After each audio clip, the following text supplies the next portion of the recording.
itu Pak Kom yang mengampu waterfront design untuk semester ini. Nah, mata kuliah morfologi dan perancangan kota sendiri sebetulnya masih sangat berkaitan erat dengan apa yang kita pelajari dengan permukiman dan perkotaan semester lalu ya. Jadi itu memang irisan-irisan sebetulnya. Jadi ada beberapa irisan dan ini nanti juga akan sedikit banyak akan beririsan pula dengan mata kuliahnya BIAY ya, Sustainable Development gitu untuk beberapa bagian gitu. Nah, sekedar hari ini kita belum akan memulai kuliah secara formal, artinya belum ada materi yang betul-betul akan saya sampaikan. Nanti materi akan disampaikan secara luring. Kita ini nanti akan membahas mengenai apa sih sebetulnya yang akan kita pelajari selama semester ke depan. Kemudian saya ingin merecall ingatan kalian tentang pembelajaran terkait perkotaan ya, terkait perkotaan yang sudah kalian pelajari selama semester kemarin di Perkimkot. Meskipun kemarin itu fokus kita di permukimannya, tetapi kan kita kemarin juga belajar mengenai kota juga gitu. Ya, sebetulnya saya juga senang karena semester ini saya bisa mengampu morfologi dan perancangan kota karena kemarin itu kan Perkimkot kita hampir 80% daring ya. Iya, 80%-an, sekitar 75% sampai 80% kita daring, sehingga mungkin ada beberapa materi yang sebetulnya miss begitu, karena memang pembelajaran secara online dan offline itu akan berbeda. Gitu. Sebagai awalan gitu, saya ingin kita berdiskusi dulu. Mungkin ada yang masih ingat sebetulnya morfologi kota itu apa sih gitu. Itu pernah saya singgung di Perkimkot dulu. Ada yang bisa jawab? Ada yang bisa bantu saya barangkali? Morfologi kota itu apa sih gitu? Jadi kita diskusi saja, feel free untuk mengutarakan apa yang berada di pikiran kalian dan tidak ada yang benar dan nggak ada yang salah ya. Maksudnya semuanya benar gitu karena kan ini objek subjektif ya. Oke. Ada yang bisa membantu saya menjelaskan morfologi kota itu apa? Dulu kan kita sempat membahas bahwa kota itu sebetulnya bisa didefinisikan dari beberapa segi gitu. Salah satunya adalah yang terkait dengan morfologi kota itu. Izin masuk, Bu.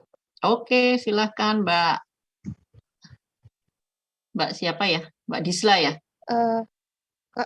Morfologi kota itu kalau tidak salah semacam kenampakan yang menandai sebuah kota itu, yang menunjukkan identitasnya itu, identitas suatu kota itu. Oke, kita tampung kenampakan kota ya Mbak. Itu ditunjukkan dari mana Mbak? Atau mungkin yang lain bisa membantu atau Mbak Disla bisa menjelaskan lebih lanjut? Mungkin kayak di suatu daerah itu yang ada ikonnya, terkenalnya seperti apa, wujudnya apa gitu Bu. Oke, berarti Mbak Disla mengenai kenampakan dari suatu kota dilihat dari, mungkin bisa dikenali dari ikonnya, begitu ya Mbak ya? Oke, ikonnya apa Mbak? Atau bisa juga seperti di kota itu mungkin kalau dari perbatasannya itu dijumpai seperti seperti kayak wujud penampakan alam gitu, nggak semata-mata seperti kayak bangunan atau ikon gitu Bu. Oke, berarti saya simpulkan ya dari Mbak Disla tadi, morfologi kota adalah kenampakan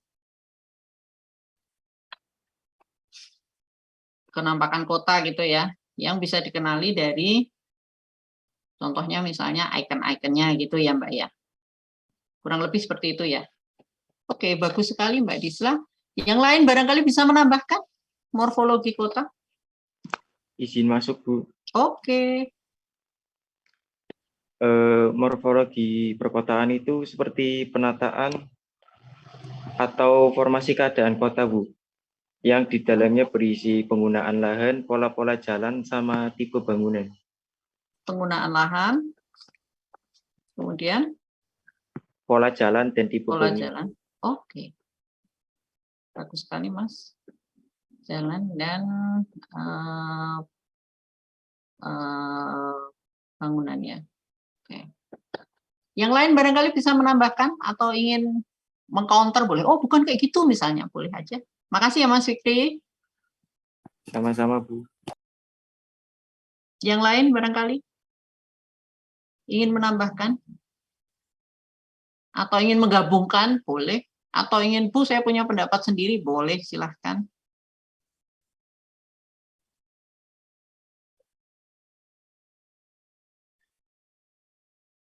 Tidak ada.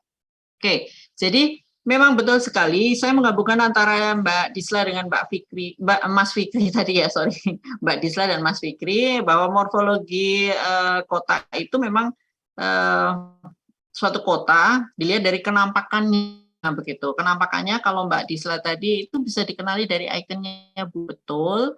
Lah Mas Fikri kemudian menambahkan bahwa ikonnya itu apa sih sebetulnya yang menjadi indikatornya itu apa gitu.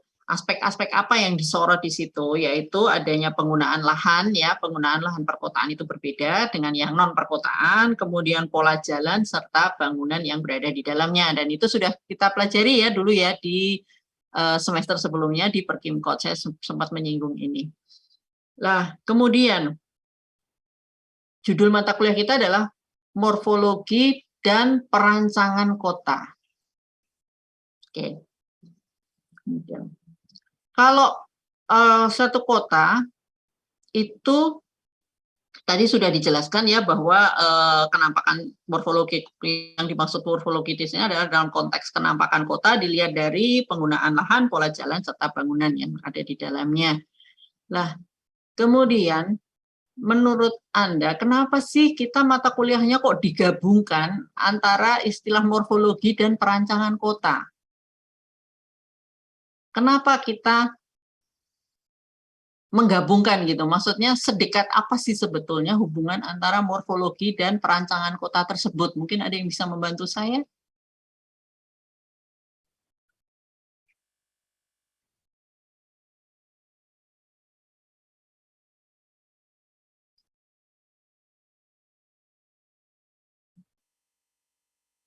Atau mungkin kalimatnya saya ubah ya, mungkin tadi agak bingung. Kenapa kita, apa hubungannya antara morfologi dengan perancangan kota? Rancang kota.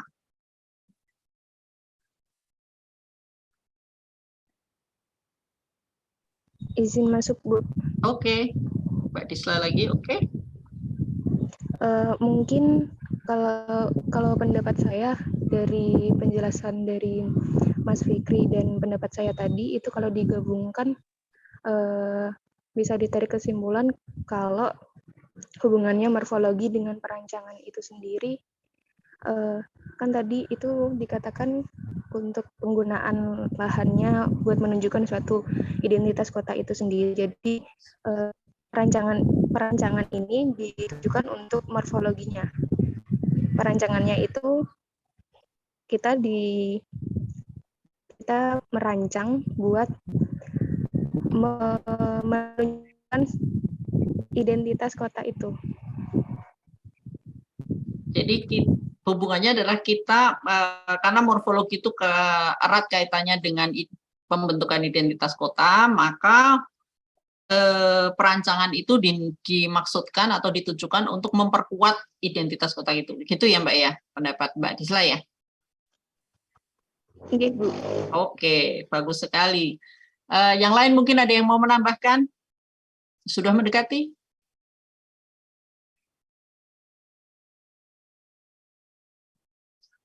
Sudah benar sekali konteksnya. Hanya mungkin perlu ditambahkan sedikit. Oke, kalau misalnya nih, tadi yang ditekankan di sini adalah dalam rancang kota kita ingin memperkuat, begitu ya? Kita ingin memperkuat identitas kota tersebut. Boleh nggak kalau rancang kota itu kita gunakan untuk menyelesaikan permasalahan yang muncul di kota?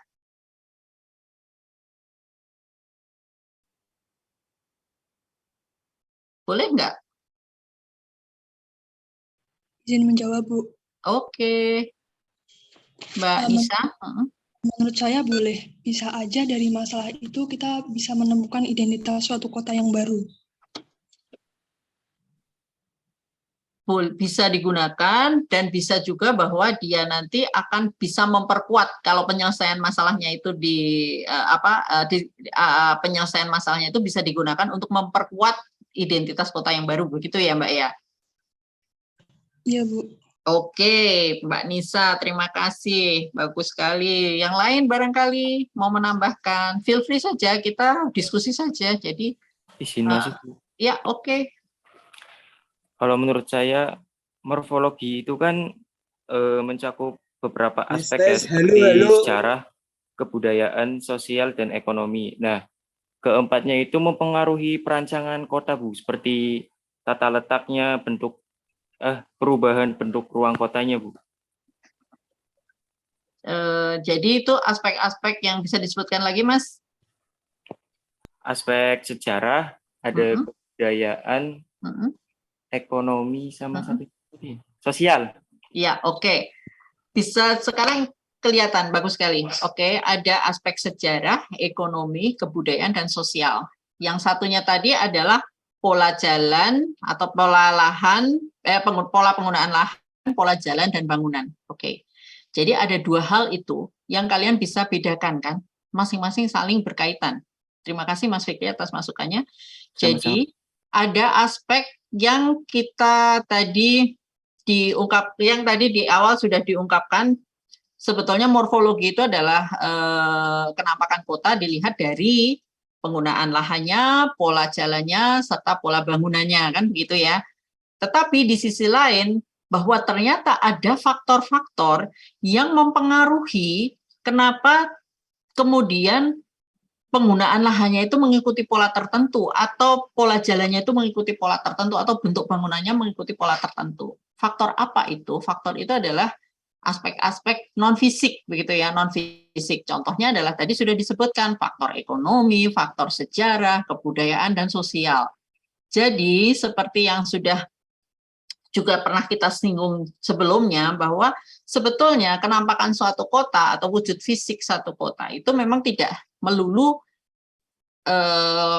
hanya bisa diperhatikan dari segi aspek fisik saja, tetapi juga harus memperhatikan hal-hal yang lain. Oke, contoh misalnya pola kota atau pola morfologi kota yang dulunya berbentuk kerajaan ya, misalnya seperti Solo, Surakarta, atau Yogyakarta, mesti akan berbeda dengan pola morfologi kota yang berada di pesisir misalnya. Itu akan berbeda, nanti kita akan pelajari di perkuliahan yang selanjutnya. Jadi hal-hal tersebut akhirnya pada endingnya kita di sini menemukan bahwa morfologi kotanya berbeda. Tapi apa yang mendasarinya?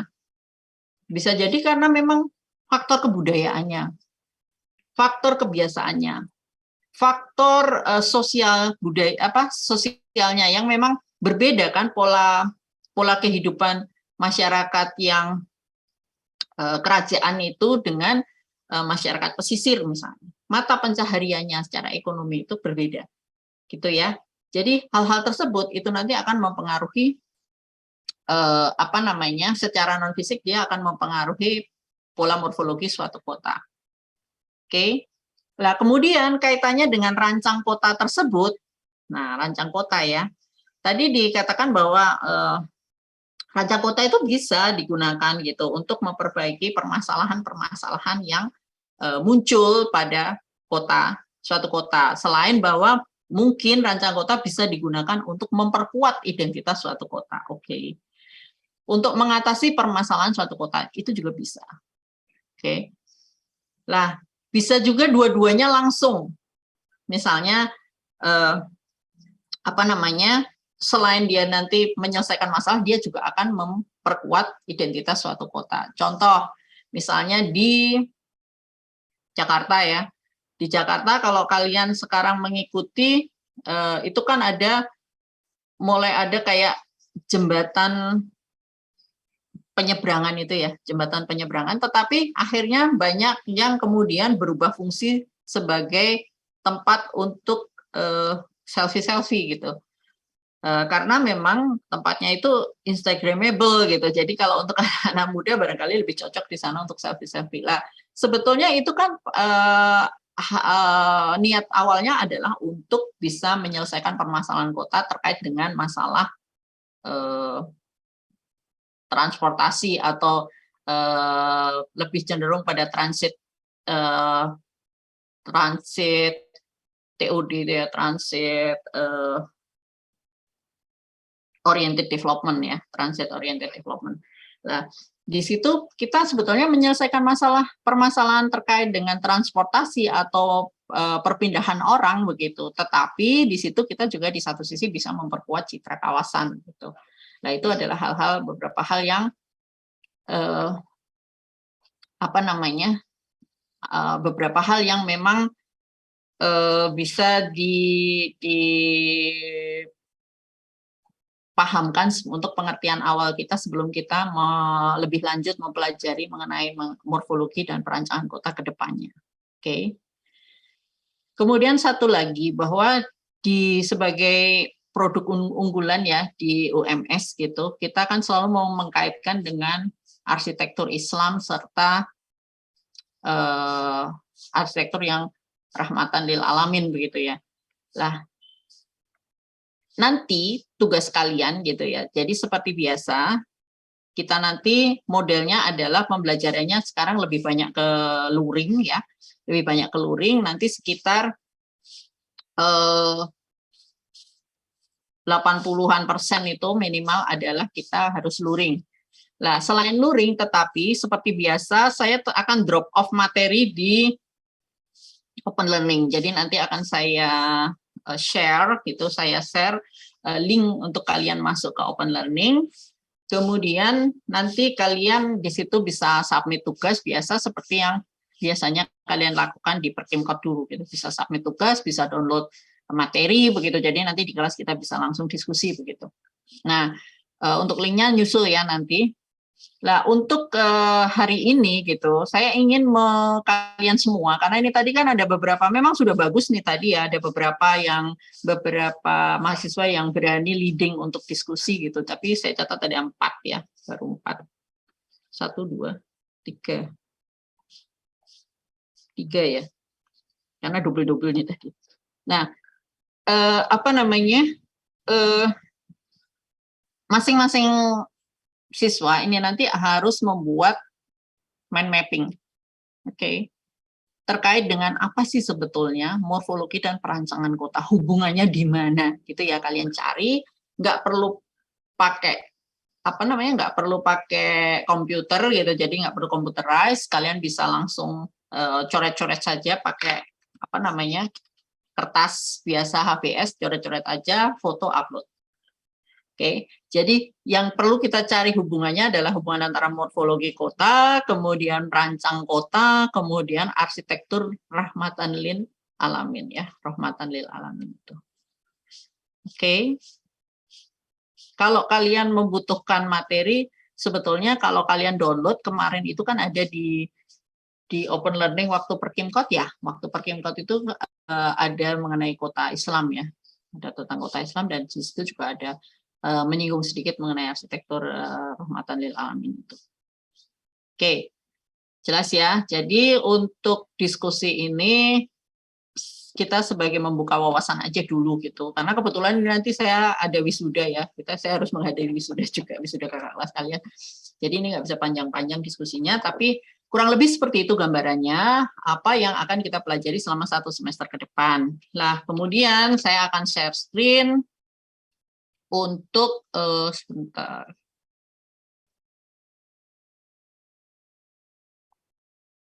Oh ya, saya share screen dulu. Untuk, nah ini, ada beberapa anak yang kemarin mengajukan perpindahan kelas karena tempuk atau bentrok. Ada 9 anak, saya izinkan oke, tidak masalah. Tetapi catatan saya adalah terlalu banyak yang pindah ke D. Oke, Sementara D sendiri kan sudah penuh. Jadi saya harap yang nomor 7, 8, 9 kalau misalnya pindah ke C bagaimana? Ini Mas Farhan Fauzani ada enggak? Farhan Fauzani? Huda Wisnu Arifa? Ya, Bu. Ya, Huda Wisnu Arifa sama Guru Hutomo Nugroho. Bisa ya pindah ke C ya? Karena nanti saya menghindari supaya D itu nggak terlalu penuh. Karena kalau penuh nanti kasihan nggak nyaman juga kelasnya nanti. Oke. Jadi untuk yang 3 anak ini, yang 3 siswa ini, 789, Farhan Fauzani, Huda Wisnu Arifa, dan Guru Hutomo Nugroho, tolong pindahnya ke C saja. Sama-sama Jumat, cuma yang C itu lebih pagi. Jangan khawatir, paginya juga nggak jam 6:30 kok. Nanti saya paling mulainya jam 7 ya. Oke. Kemudian clear ya untuk perpindahan kelas, jadi lainnya bisa. Kemudian untuk absensi bagi yang pindah kelas, absensi ini nanti akan saya buat absensi khusus, jadi dia akan selalu, jadi nggak boleh pindah-pindah lagi. Ya sudah, kalau sudah pindah ke C ya sudah pindah ke C terus. Yang pindah ke D ya sudah pindah ke D terus, yang pindah ke A ya A terus gitu ya. Jadi jangan pindah-pindah lagi karena nanti absensinya akan kacau. Oke. Kemudian untuk kelas open learning, nah seperti yang tadi saya ungkapkan bahwa saya tetap akan membuat kelas open learning. Untuk kelas open learning, yang sudah pindah tetap masuk ke kelas asal. Oke. Tetap masuk ke kelas asal. Jadi meskipun misalnya Mas Farhan Fauzani ini pindah ke kelas C, tapi dia di open learning dia harus tetap masuk di A. Paham ya? Jadi jangan masuk ke C, nanti tugas kalian kacau. Dan kalian tahu kalau tugasnya itu nyelip, seperti yang kemarin mungkin ada juga beberapa teman kalian yang sempat komplain ke saya karena UTS-nya tidak ditemukan, atau tugasnya tidak terupload, atau ketelisut gitu ya. Itu akan mempengaruhi penilaian kalian. Oke, ada yang merasa saya sudah membuat tugas ini Bu, saya sudah membuat tugas, sudah lengkap, tapi kenapa nilai saya begini? Iya, nilaimu sekian karena ternyata UTS-nya tidak terupload, begitu. Lah, terus saya harus membuat nilai dari mana kalau UTS-nya tidak terupload, begitu.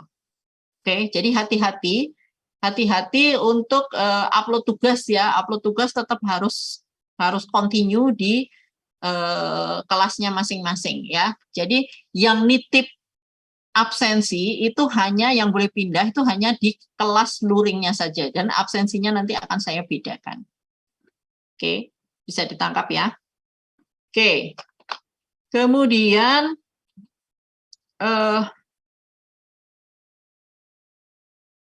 ini bisa kelihatan ya, kelihatan nggak? Rencana pembelajaran semester kita kelihatan nggak? Belum, Bu. Belum ya. Ntar stop share dulu. Oke.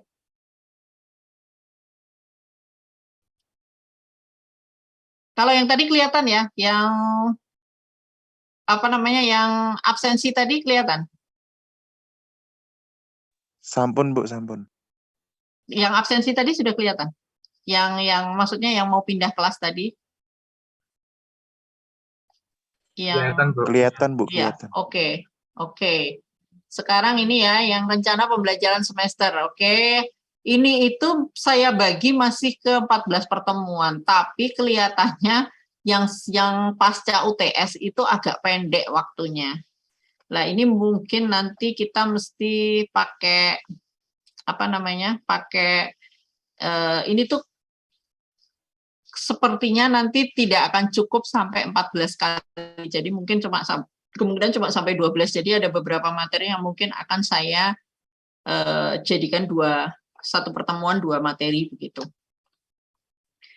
Karena kita itu kalau diminta untuk membuat perencanaan pembelajaran semester tuh diminta untuk 14 kali pertemuan begitu deh. Nah, padahal kadang-kadang itu kalau banyak libur atau ini kan kebetulan Desember itu ada libur begitu ya. Itu kadang-kadang itu pertemuannya jadi kurang dari 14 begitulah. Nanti kita akali yang di bagian belakang. Cuma yang pertemuan di depan itu kayaknya oke gitu ya.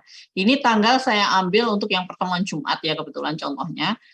meskipun nanti pertemuannya tetap kalau luring itu ada yang Selasa, ada yang Jumat, sesuai dengan jadwal kelas. Kelas akan diawali pukul 7 ya, bukan pukul setengah 7. Begitu. Oke, kemudian di sini di minggu pertama kita nanti akan mempelajari mengenai pengertian rancang kota. Sebentar saya sangat sih. Ya, pengertian rancang kota. Kemudian pengertian arsitektur kota, arsitektur Islam, hubungan arsitektur dan perkotaan, terus kemudian kebutuhan akan rancang kota. Ini nanti akan saya drop di Open Learning. Jadi kalau misalnya kalian ingin membuat mind mapping, kalian bisa cari juga kisi-kisi di sininya gitu. Kurang lebih seperti apa sih gitu yang akan kita pelajari gitu. Nah, kemudian di minggu ketiga kita akan belajar mengenai perkembangan rancang kota dari waktu ke waktu ya. Jadi kita bagaimana sih, apakah sama sih sebetulnya kota pada zaman dahulu gitu dengan sekarang itu, apakah masih sama modelnya, kemudian apakah sama perkembangan kota di timur dan di barat gitu, kemudian perbedaannya seperti apa gitu, kemudian masalah-masalah yang timbul itu nantinya akan seperti apa gitu, dan apa saja yang mesti kita perhatikan dalam rancang kota tersebut. Oke, kemudian minggu keempat kita akan lebih lanjut belajar mengenai 8 elemen fisik Hamid Sirvani ya, dan elemen-elemen yang non fisik. Ya, oke, tadi sempat disinggung juga oleh teman kalian sudah. Kemudian minggu kelima mengenai prosedur dan proses dalam rancang kota. Kemudian minggu ke-6 itu teori terkait karakter visual ruang kota, dan ke-7 itu analisis aspek ruang dan morfologi kawasan, image of the city itu tadi yang memperkuat image itu tadi. Kemudian juga figure ground linkage place gitu, jadi teori hubungan mengenai teori hubungan antar ruang gitu ya, yang menghubungkan antara satu tempat dengan tempat yang lain. Oke, kemudian kita UTS-nya itu 31, 10 sampai 11, 12. Nah, pasca UTS ini tuh kayaknya cuma ada 5 kali pertemuan, jadi nanti mungkin yang di bagian bawah itu, kalau saya tidak salah ya, sebentar. Kalau saya tidak salah itu hanya akan ada 5 kali pertemuan pasca UTS. Sebentar. 12 ya, berarti 1, 2, iya 5 kali pertemuan, betul. 5 kali pertemuan pasca UTS. Jadi nanti ini agak ketat begitu ya. Ini nanti akan agak ketat. Ada beberapa yang mungkin akan saya gabung begitu. Karena ini kan saya masih berdasarkan pada plan ini yang masih berdasarkan pada standar umum yang 14 minggu ya. Tapi ternyata untuk semester ini kita nggak sampai 14 minggu gitu. Oke, saya rasa itu untuk pengantar hari ini. Nah, outputnya nanti bagaimana? Outputnya nanti kalian bisa menyusun rekomendasi untuk satu perancangan kota di kawasan tertentu. Gitu ya. Apakah nanti group work atau individual work itu nanti akan saya pikirkan tergantung pada progres pencapaian pada saat mendekati itu, kira-kira memungkinkan atau tidak untuk group work atau individual work. Atau kalian bisa memilih, mungkin pilih group work atau individual work untuk tugasnya. Mau nanya, Bu. Ya. Itu nanti tugas yang di akhirnya itu dalam bentuk kayak paper gitu, atau kan tadi Bu minta buat rekomendasi suatu kota gitu kan. Nah, itu bentuk paper atau dalam bentuk desain kayak 3D atau gitu. Nanti akan ada sedikit pengantarnya dan ada sedikit desainnya.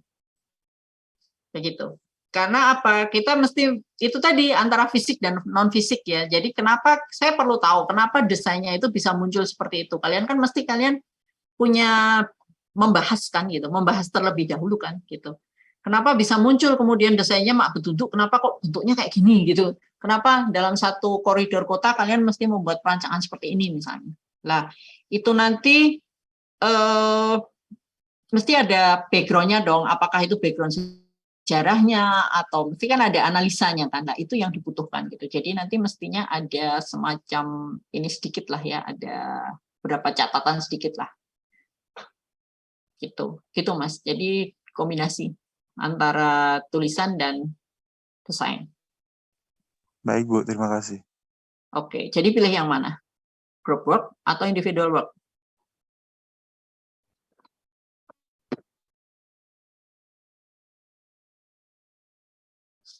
Kalau saya aja sih.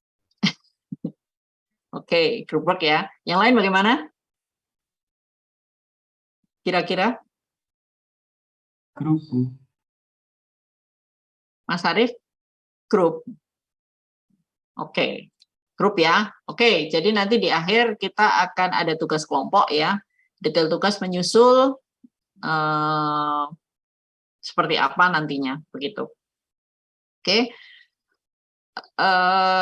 Jadi kurang lebih seperti itu ya. Oh ya, seperti yang sudah saya jelaskan, nanti akan ada semacam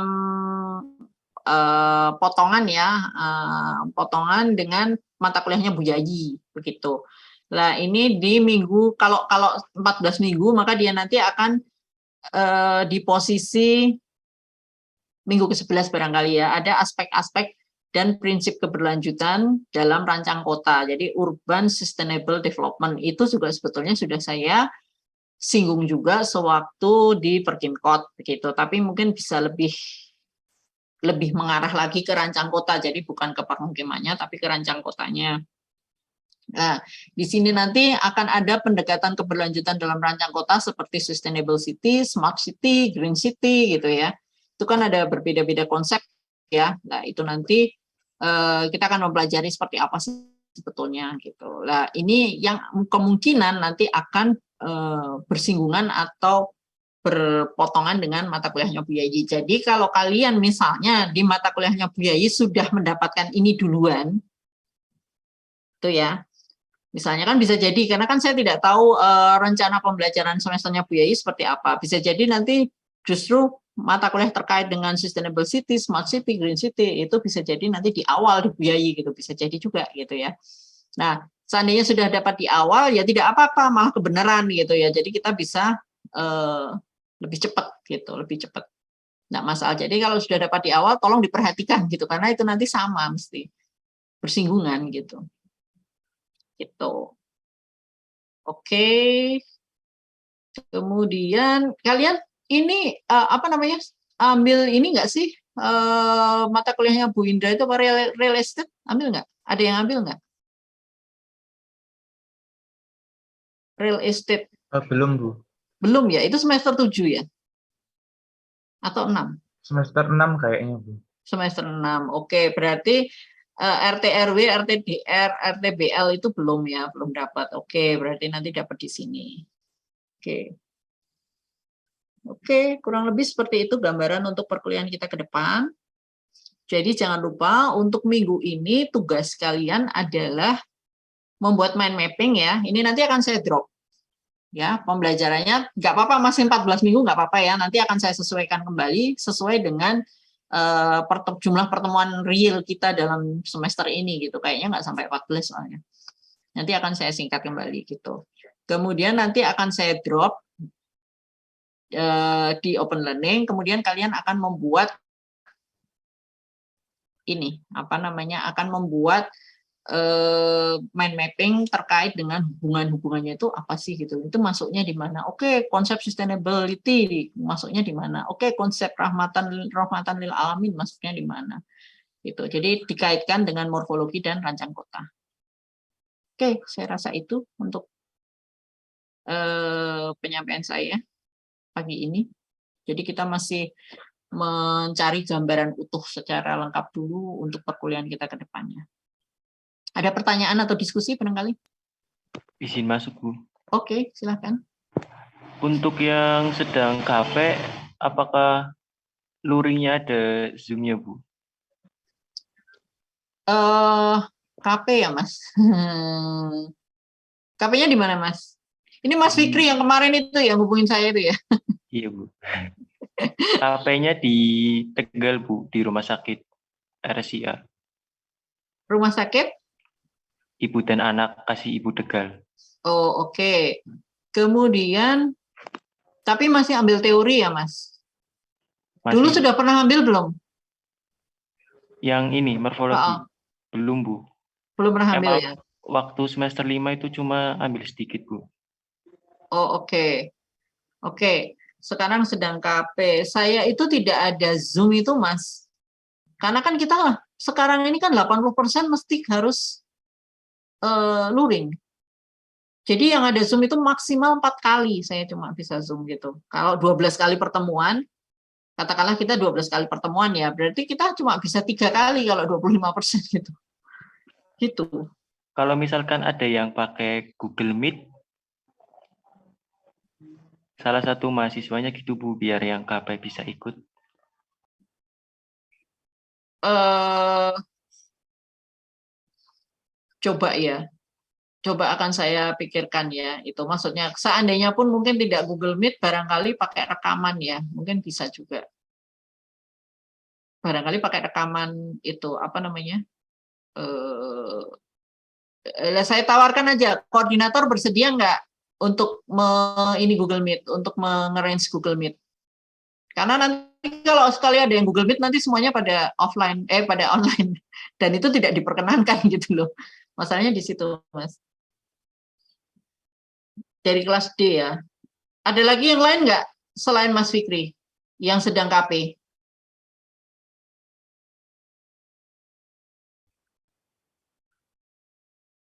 Nggak ada ya, Mas Fikri aja ya. Jadi kemungkinan nanti begini Mas, kalau untuk materi semua saya drop di open learning, oke? Jadi sepanjang kamu bisa akses open learning itu, oke, ini khusus ya, perkecualian bagi yang memang sedang KP.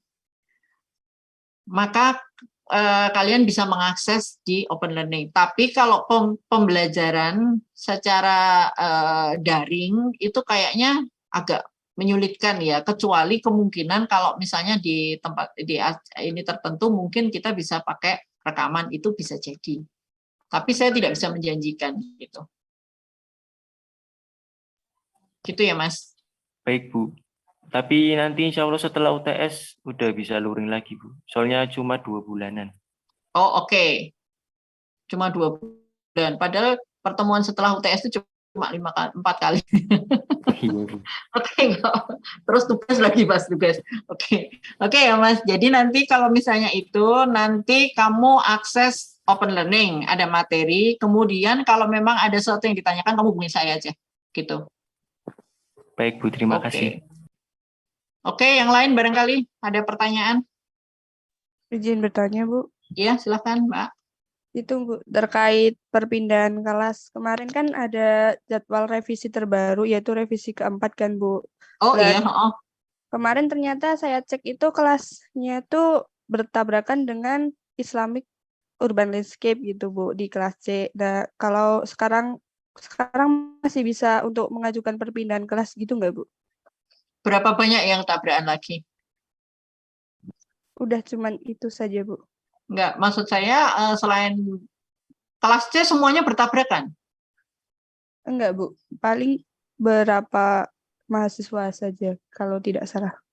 Terus seandainya kelas C mau pindah kemana? Oh, kalau yang saya kemungkinan kalau bisa di D, kalau enggak ya di A atau di B juga tidak apa-apa, Bu. Oh, oke. Karena ini sepertinya kelas D penuh ya. Kelas D itu sepertinya penuh karena banyak yang pindah ke kelas D. Jadi nanti tolong koordinator didata ulang ya. Nanti akan saya bagi kembali. Tolong koordinator mendata ulang siapa saja selain 9 tadi ya. 9 tadi nanti akan saya share kembali selain 9 tadi. Kemudian nanti didata ulang saja. Asal kelasnya dari mana, kemudian asal kelas dari mana, kemudian mau pindah kemana gitu. Karena saya nggak mau nanti kalau jadi gini, lebih baik kita atur di awal, jangan sampai nanti pas kuliah itu tiba-tiba mendadak loh kelas ini banyak banget sampai berdiri gitu ya. Tapi nanti kelas berikutnya kosong blong gitu. Saya nggak mau seperti itu. Jadi kita nggak bisa seenaknya. Kita sepakati dari awal, oke, kalau mau pindah kemana, bisa atau tidak, kita sepakati dulu. Kemudian saya akan bikin absensinya sesuai dengan jam tersebut begitu loh.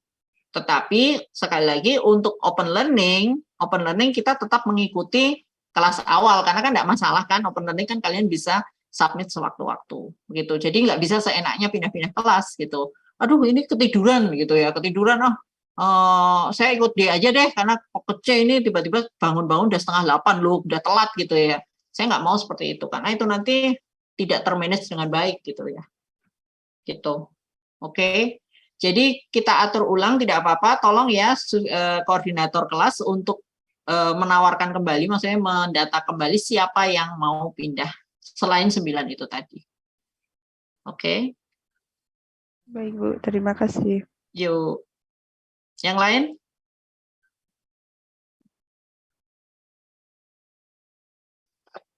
Itu di kolom chat sudah ada ini presensi ya, tolong diisi untuk presensi hari ini.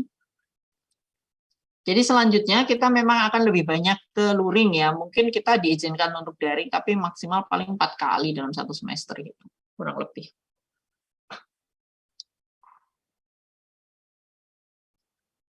Oke, ada pertanyaan lagi sebelum saya tutup? Cukup? Oke. Sebagai catatan saya, yang saya inginkan itu adalah kuliah yang memang kita diskusi saja gitu ya. Jadi kita diskusi, kita temukan sesuatu bersama-sama gitu. Seperti tadi gitu ya.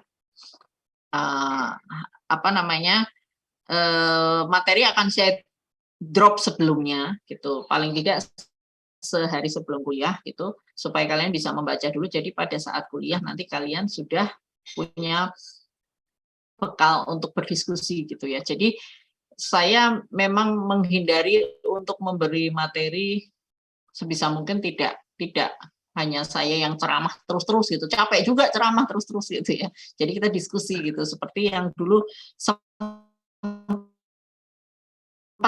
kita lakukan beberapa kali waktu kuliah offline dulu ya, kuliah Perkimkot dulu gitu. Gitu. Harapan saya seperti itu. Jadi habis ini nanti akan saya share saya share link open learning-nya, tolong kalian segera enroll sesuai dengan kelas asal masing-masing. Oke, kalau sudah tidak ada pertanyaan lagi, saya tutup. Terima kasih atas diskusinya. Terima kasih atas perhatiannya. Saya tunggu dari koordinator ya, Mas, Mbak, untuk yang siapa saja yang mau pindah kembali. Oke, terima kasih. Assalamualaikum. Waalaikumsalam warahmatullahi wabarakatuh. Waalaikumsalam. Terima kasih, Bu.